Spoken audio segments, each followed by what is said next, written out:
Pay attention to this.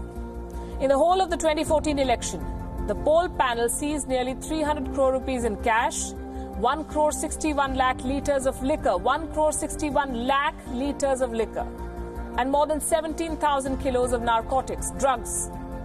This time, as of April 16, authorities have seized cash, drugs, liquor and gold to the tune of a whopping 3,100 crore rupees. Let me repeat that for it to sink in. 3,100 crore rupees. Historic elections indeed. On this show, we've spoken about the flow of large amounts of opaque donations to political parties. We also told you that this will be India's costliest election. It is living up to that claim in so many ways.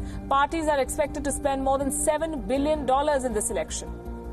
Already, elections in the constituency of Vellore in Tamil Nadu have been cancelled. The reason? A search on DMK candidate led to the seizure of nearly 12 crore rupees on the 25th of April. Cash seizures alone exceeded the 2014 election by a whopping 10 times in the state of Tamil Nadu. And this is just one state we're talking about. Now, Tamil Nadu requires special mention in this regard. By-polls have been won in the state using dodgy formulas. Some call it the Tirumangalam formula. Some call it the R.K. Nagar formula. You may wonder what these formulas are. These are names of constituencies in which money was brutally used to earn an unexpected victory with huge margins.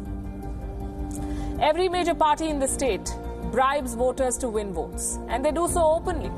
It's not only Tamil Nadu, though. Every state in India has its own share and style of bribing voters.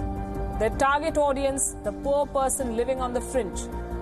Any money is good money for a person below the poverty line, and lure them with liquor too. Ahead of elections, you have a chance to earn an unlikely vote. As India's politicians keep smashing records with their utter disregard for fair democracy, what does the Election Commission do? Precious little. Cancel a poll or two, delay an issue by a day or two, seek the apex court's opinion.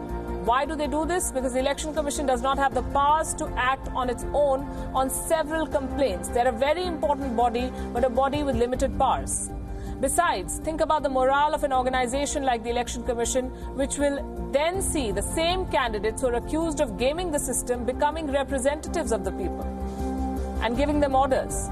India's democracy has several threats: religion, caste, agenda, ideological dogma, faith. All these come in the way of rationalism and democracy and freedom of choice. But the biggest threat is money.